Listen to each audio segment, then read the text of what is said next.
boys and girls, that guy Ralph, your third favorite YouTuber, with a new video.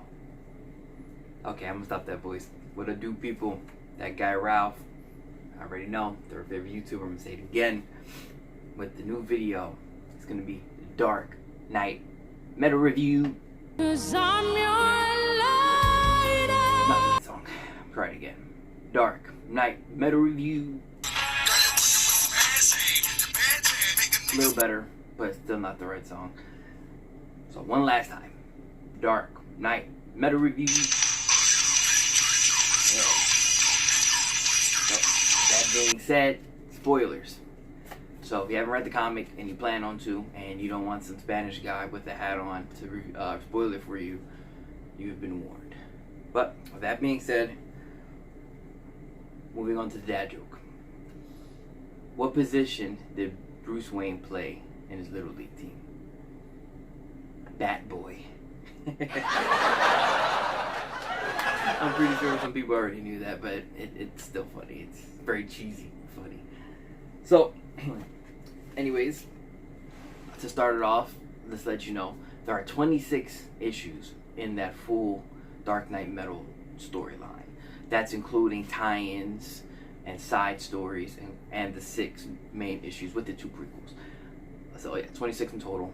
You don't have to read all of them. The main ones you would have to read are 2 prequels, the 6 main stories, and the side stories that would help you a lot are the Dark Knight solo stories, like their origins for each character.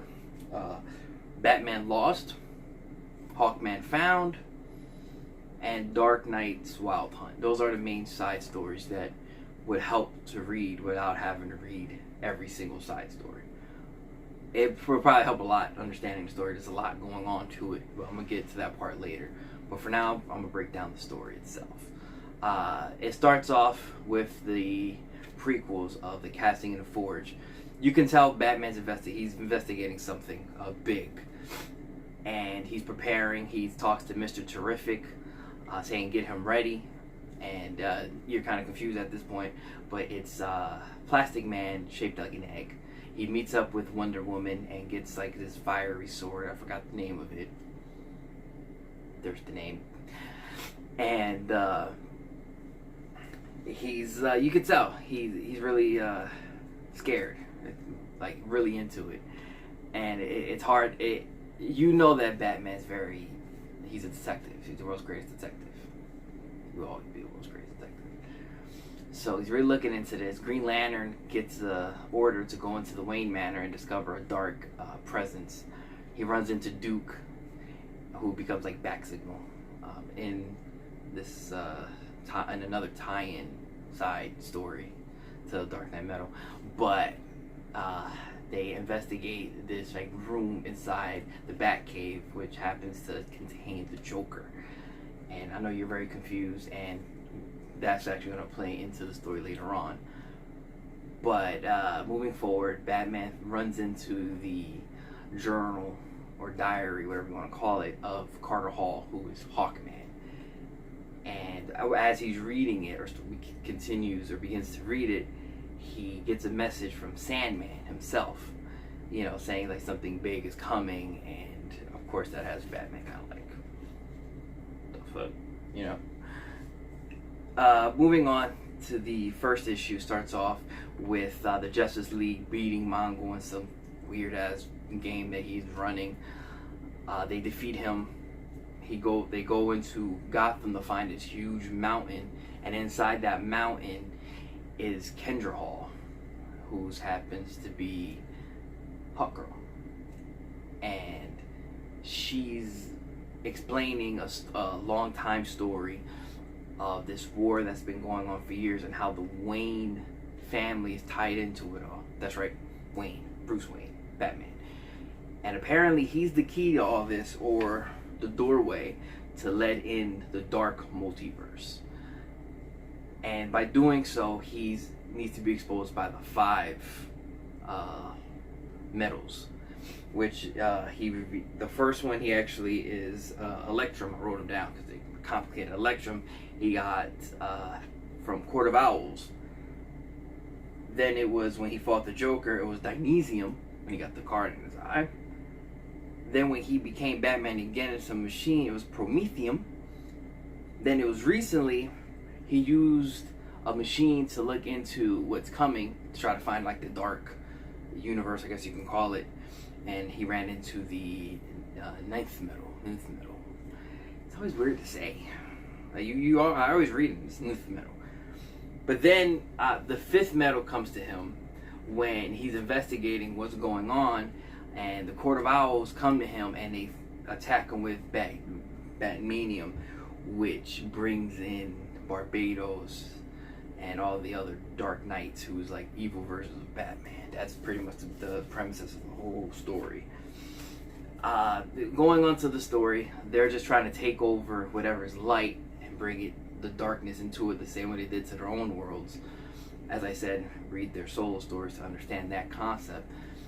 But the Justice League ends up splitting up in like groups of like threes to try to get more answers and hopefully, overcome everything. So Superman and Batman are trapped in the dark multiverse to only eventually be freed or get through. They come back and Batman has the 10th metal with him, or Element X they call it. He uses that to pretty much win the rest of the day. And where I'm at. Okay, so the middle of the story is kind of just like them taking over, almost winning. And of course, obviously, like the last issue or two is when they start striking back. So in the last comic is pretty much where the highlights happen. You end up seeing like the different universe Batmans coming through. A Cyborg lets them in, and you see the some of the Batmen end up losing. Like Red Death becomes Barry again. Dawnbreaker loses his shit because he's a young kid. He doesn't really know much. And some of them start like really second guessing himself. But the Batman who laughs is like the main Batman who orchestrates everything. And he has a plan for a plan. And in this plan, he's always had this like guy in a chair with bandages. You don't know who the hell he is. But you find out in the last issue where his plan was to erase everything in the universe. And I wrote this down because it's complicated, but keep up with me. Right? So, the Batman who laughs, he's going to use the over-monitor's energy with the anti-monitor's energy from the astral brain and the dark energy that he has in order to erase everything. Sounds crazy, but that's pretty much what happens. So, this world's Batman fights him. He actually gets kind of his ass whooped, but you can tell he's not really going much of anywhere. They're kind of evenly matched. But the Batman who laughs don't hold back because he's kind of like sadistic. So he's not the Joker with Batman skills. He's Batman with the Joker's mind. So, obviously, Batman needs some help. Boom, he gets shot by the Joker. The same Joker that was in the room in the beginning of the story. Of course, they beat him because it's the comic. Why wouldn't he win? But damn near dies doing so. And of course they win. And the Justice League form together, hold hands, that whole kumbaya stuff, to fix everything that's been wronged, all the darkness that was Barbados and the Dark Knights have brought in. They clean everything up. Barbados, I mentioned him before, but he's like the Bat God of the Dark Multiverse. So I just wanted to go back and tell you guys who he was. In doing so, when they fix all the darkness, the source wall breaks, letting in his big hand, and new threats open. Batman knows about it. They form, pretty much get the Justice League tight together, get ready for what's coming next, make the group bigger, and they have a Hall of Justice coming. So this is cool. That's pretty much meaning Dark Knight metal opens up the door for new Justice League stories, like the Justice League No Justice story that just came out, as that guy Ralph, Action Reporter, recommended. Go check out that episode 3. Anyways, I just want to give you my overall thought of the comic. Fun read. Zack Snyder and Capullo, you know, every time they get together, you know they're gonna do something epic. I feel like they really had a lot of fun with the story. The art, the story, bringing in like Sandman, Plastic Man, Mr. Terrific, Hawkman. It just you could tell they really put a lot of thought into this, and they tied in their previous stories to this one. As I said, like the Court of Owls and the Endgame stories, where you know he gets stabbed with the card in his eye. Those are references from their stories that they did together. But overall, great read. I'm not gonna do like scale 1 to 10. I'm actually gonna do like a star rating. So I'm gonna give this one a 3.5. Mainly because it's better than a 3, but if I give it a 4, I feel like I'd be pushing it. The only reason why I'm not giving it a 4 or a 5 is because it's so much going on that it kind of loses focus. Meaning, it's hard to keep track of exactly what's going on, and it was too much like open space that I don't know. It had a general plot, but so much going to the story, like some of these characters wasn't even needed. Like Sandman, it's always cool to have Sandman, and I know he's coming in. I think September they're doing new issues for that whole like universe with Sandman and everything he started. My boy Lucifer. Anyways, that's why I can't really give it. If you're a casual comic reader, I'd recommend it. I think you will enjoy it. You appreciate everything that Capullo and Snyder giving you guys. But as a person who, you know, reads here and there, I don't think you should read this. I think you would enjoy it, and you would appreciate the premises of evil Batman who had Justice League powers and just the art of it. But to actually get into the story, you would have to really understand back knowledge, or at least grasp the whole thing going on. But 3.5 out of 5 stars.